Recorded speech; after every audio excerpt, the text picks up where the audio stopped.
watching NRA TV with Bill Whittle.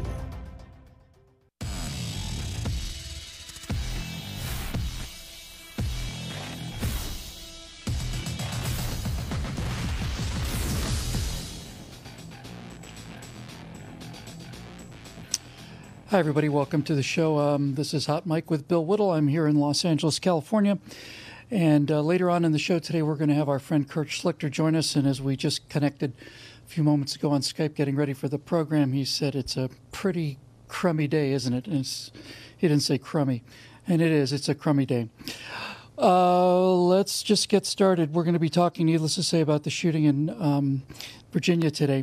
So for those of you who may not have heard the basics, it's pretty simple, really. A man named James Thomas Hodgkinson appeared at a baseball game, and at that baseball game there were members of Congress from the Republican Party who were practicing for a charity event. They were going to play the Democrats to raise some money. And the man in question stopped at the edge of the baseball field and asked somebody whether those were Republicans or Democrats. And the answer was, those are Republicans. And so he started to open fire. He hit Representative Steve Scalise in the hip. 5 others were wounded, including the 2 police officers who basically put a stop to this rampage on the part of this lunatic.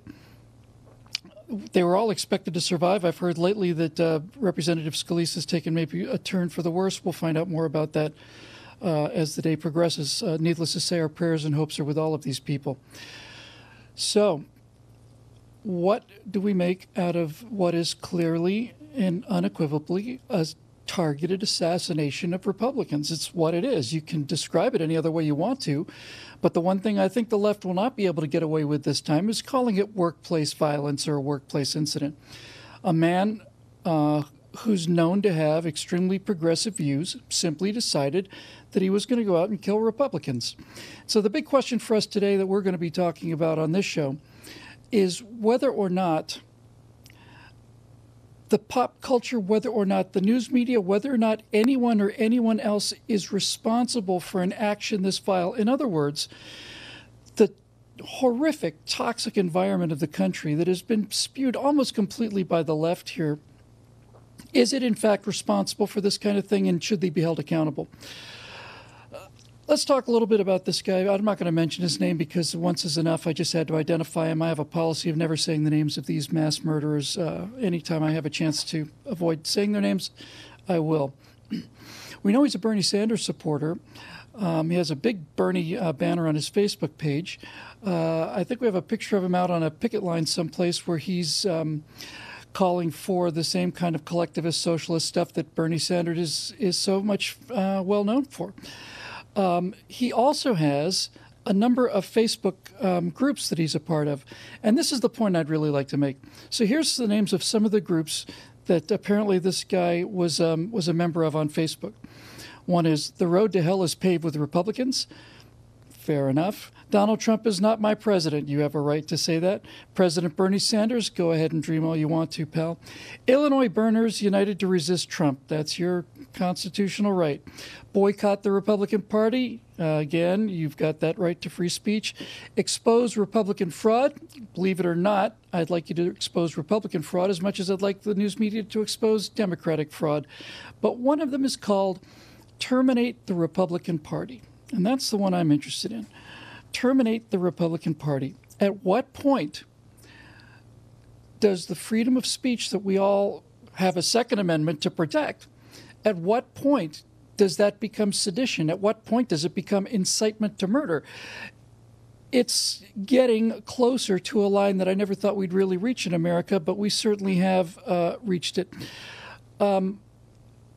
The election of Donald Trump and all of the events from the election, the night of the election onward, have been absolutely astonishing in their lawlessness, their disregard for, in fact, their contempt for democracy. The entire idea that these people's apple cart was upset by the will of the American people is just something they apparently are not ever going to get over, like 4-year-olds having a temper tantrum on the floor at Walmart because they didn't get their toy.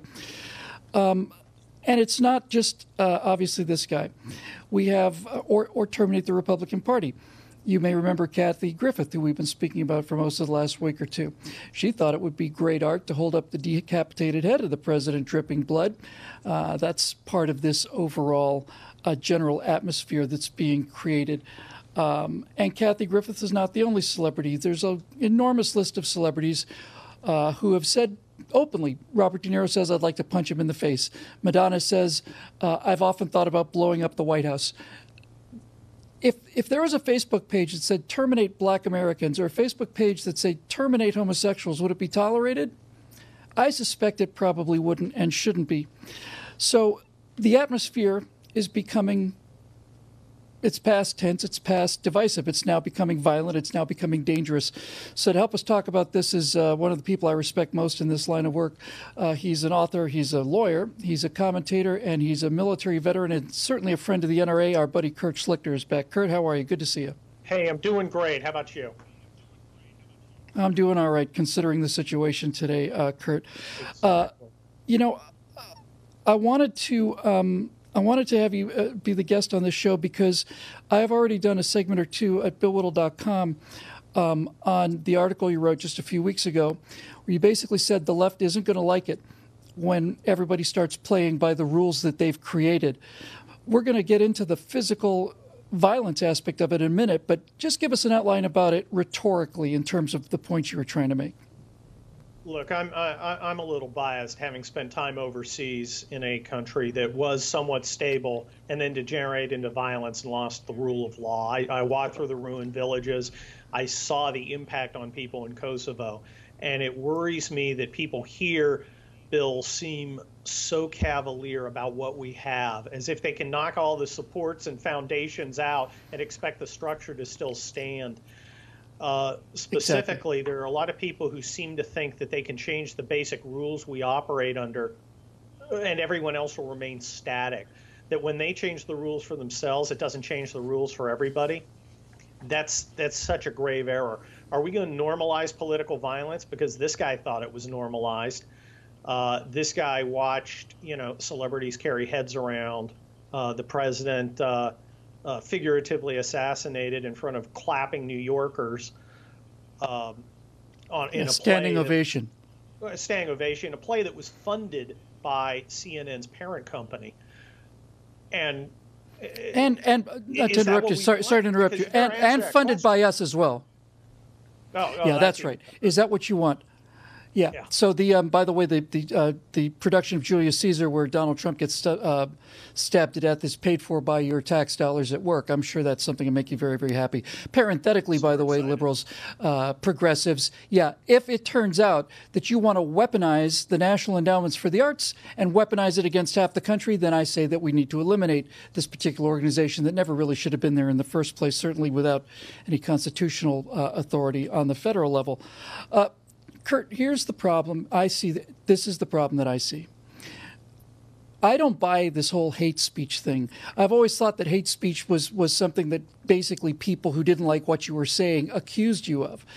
I don't buy the idea that kind of speech is dangerous. I don't buy the idea that any kind of speech is dangerous, because if I genuinely believed that what I said or what somebody else said could influence somebody to go out and murder somebody, you and me and everybody else in this country would have to limit our language to whatever is not going to upset the loosest screw in the entire nation of 320 million people. So where do we draw the line, Kurt, in terms of what is acceptable criticism, what is bad taste criticism, what is disgusting criticism? Is there a line that you can cross where it now becomes criminal criticism? Well, as far as legally, we're not even close to that here. This guy, the kind of idiotic rhetoric that we've seen out there is not anywhere near illegal or unlawful, nor should it be. However, I agree. But I'm not really talking about specific speech, specific words. I'm talking about more of an attitude towards the norms and rules and customs that govern our political life. And they manifest in, stupid and obnoxious speech. But that's not the entirety of it. the fact that you don't honor these rules and norms, that we had a president who thought he was going to rule by pen and phone when the people's representatives wouldn't go along with him. They all work together in a very, very dangerous way to dehumanize normal Americans, to say that they have no value, and to make it socially acceptable to hate your fellow Americans. And I don't want to get into this. Oh, go on. Go ahead. I'm so sorry. Okay. I was just going to say it's the lag. See, this is what happens when you get I'll just take it from here. Guys. Yeah, it's terrible. I'll just take it. I just want to thank you. I just want to add something to this. We've seen bad taste commentary since there's been in America. I mean, that goes back all the way, and disgusting commentary and over-the-top commentary and so on. What I think is unusual about what we're seeing lately is the collaboration, not only of the mainstream news media, but of one of the two political parties in America. The Democratic Party is behind a lot of this stuff. We find out that Hillary Clinton's campaign, for example, sent people to violently disrupt Trump's rallies. We find that the president of the United States has basically told the Justice Department to not prosecute cases against Black Lives Matter when they're rioting in the streets and burning things down. I have never seen the government back this kind of rhetoric, this kind of lawlessness, this kind of disgraceful disregard for the rules of society that you just talked about so succinctly. No, you're absolutely right.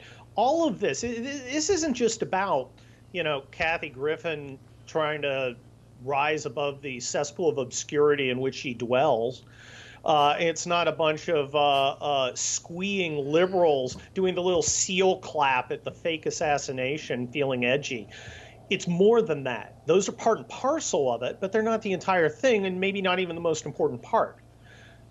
What we're seeing is half of America completely dehumanizing and invalidating the other half. You saw it during the election fallout where, the coastal elites basically looked at it and said, who are these people to dare speak for themselves and to dare make their preferences known? When you go down that road, it's a very, very ugly destination. It is. And when we come back after the break, we're going to continue with our friend Kurt Schlichter, and we're going to talk about this idea of dehumanization and demonization and how we're not talking about rhetoric anymore. When we come back, we're going to be talking about actual physical violence being directed against a specific set of Americans, and that set of Americans includes Kurt and me and those of you watching. This is Hot Mike. I'm Bill Whittle. We'll be back right after this.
I'm Colion Noir, and inside this little black box is a new NRA TV app.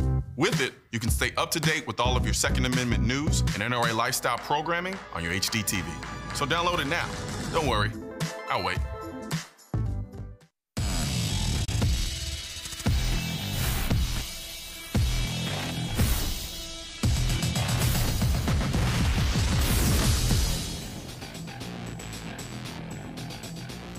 Hey, welcome back to Hot Mike. I'm Bill Whittle. We're talking with our friend Kurt Schlichter, author and commentator and frequent town hall columnist, who wrote an article well before the shooting that we're talking about today about the left not liking the fact that if we start playing by the rules that they're setting up for the country, they're not going to like it very much. So, Kurt, let me just tee you up on this because I think this is actually the issue, the complete issue. You know, I've done hundreds and hundreds of public speaking events, and I've tried to find a term that applies to these two different schools of thought that we find ourselves in the country. Republicans and Democrats has changed. Republicans used to be a radical party. I've tried liberals and conservatives. Conservatives are essentially classical liberals trying to conserve this idea of private property and freedom of speech and rights and all the rest. And the best labels I could come up with for the difference between us and them is individualists versus collectivists. So here's what I see going on. Collectivists believe that the collective in society is more important than the individual, and collectivists, in order to achieve their agenda, seems to me historically always have to have somebody to demonize. The Nazis were collectivists. The Nazis, of course, demonized primarily the Jews. Everything that was wrong with Germany is the Jews' fault. The Jews took all of our stuff, so we are actually justified in getting back at them. The Soviets used the kulaks, these poor peasant farmers who were just a little bit richer than the other peasant farmers. They're the ones who are causing all these problems. Those wreckers, we need to kill them all, and then everything will be great. So what I see, Kurt, is I see Republicans and conservatives not just being delegitimized politically, but being demonized, as you said, dehumanized, because it gives a fig leaf to these violent left-wing swine. Because if you punch a guy, that's a crime. But if you punch a Nazi, well, congratulations, right? And Republicans are Nazis, so there you go. Well, absolutely. These, liberals kind of want to be the hero in their own personal Harry Potter. They want to be fighting some sort of fake evil demon, and it's all baloney. It's all nonsense. It's all a lie. The people who are there are two kinds of collectivists. There's the striver who wants personal power, and then there's the loser who wants free stuff. What you don't find is somebody with personal responsibility who wants to take it on his or herself to build a life for himself or herself and their family. And that's why they need an enemy. Conservatives don't need to bounce off something because it's based on your own striving. The assumption of conservatism is there's nobody who can stop you but only you. The fact that sometimes we do point to people who cause problems does not make it an equivalence. And there's been a lot of false equivalence today, Bill. A lot of false equivalence. We've seen what about Gabby Giffords? I mean, she used, we're targeting this congressional district and it had a crosshair. That's exactly the same as taking a rifle to a baseball game. It's just stupid. That's exactly right, isn't it? That's exactly right.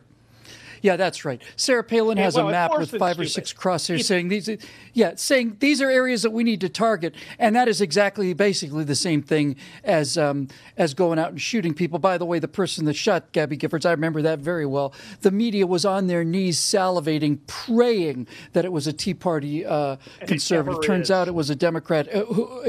Never is. How disappointed they must be. You mentioned that collectivists come in those two stripes. That's exactly right. Strivers who are looking for political power and losers who want free stuff. And This is the issue, because this guy was a loser who wanted some free stuff, apparently. But Bernie Sanders, his big hero, is a striver for political power. We have a picture of the assassin, again, whose name I'm not going to mention, in a picket line holding up a sign saying we need to retax the rich because the rich have been demonized the same way that the kulaks and the Nazis and all the other collectivist targets have been demonized. There he is. So there's always somewhere out there to provide an excuse for your failure. Yeah, that's exactly right. So what do we do about this? We're not dealing with a rhetorical fight back now. We're dealing with peaceful American citizens, not even conservatives in many cases, who want to attend a lecture at a university in the United States of America, and they're assaulted with bike locks. They're beaten, bloody and knocked to the ground by these Antifa punk cowards. Basically, these white bread, school kids who are just trying to act tough and look good on camera, wearing their black masks and their black gloves. Kurt, what do you say to a society that's gotten so far away from history and truth that you now have a mob of 15 people, 15 young, strong men with black boots, black pants, black jackets, black masks, black gloves, beating up somebody and saying, "That's for you, you Nazi"? They're kind of missing the point, aren't they? Well, they're certainly missing the point, and they're going to miss the society that they got, that they eliminated. Because it's not for me to say what's going to happen. Right now, my feeling is let's use the judicial and political processes, and let's work within society to convince people to change back to how it was. But if they choose not to, because remember, it doesn't take two to tango. It takes one person to start a fight, and the other person either has to get his rear end kicked or he has to fight back. So we both have to make the same decision. And the fact is, human nature, especially American nature, is not consistent with taking abuse and not responding. It's about lowering the standards and about setting the new rules. If they want to set the new rules, everybody's going to play by them, and they better hope that they're the toughest and strongest. Because if they aren't, in the world that they're trying to make, that's who's going to rule, the toughest and the strongest. Yeah. So you better think real carefully. Yeah. And you're right. These little white bread trust fund wusses with their little, black get up and their stupid Che t-shirts, they play tough. But what if they come up against a guy who did a hitch in the Marines in Fallujah? And then it's really on. Are they that tough? And they run for the hills. No, they're not. Look, they're not that tough. We saw what happened. It's all posturing. Some tough conservatives.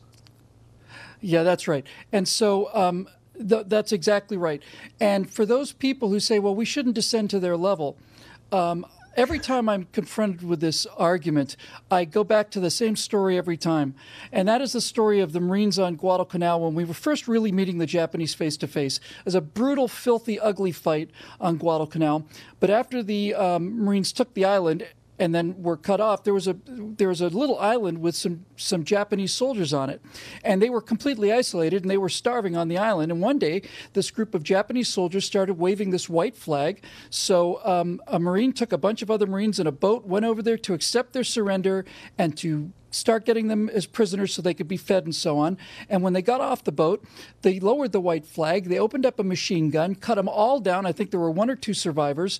And I've heard that if you had a Marine Corps tattoo of anchor and globe on your arm, then they hacked those arms off with samurai swords. And after that happened, Kurt, the Marines said, okay, this is not the kind of an adversary that deserves a fair fight. These people have broken the rules of fighting fair, and now we're going to play by their rules. And that's exactly the point you were making.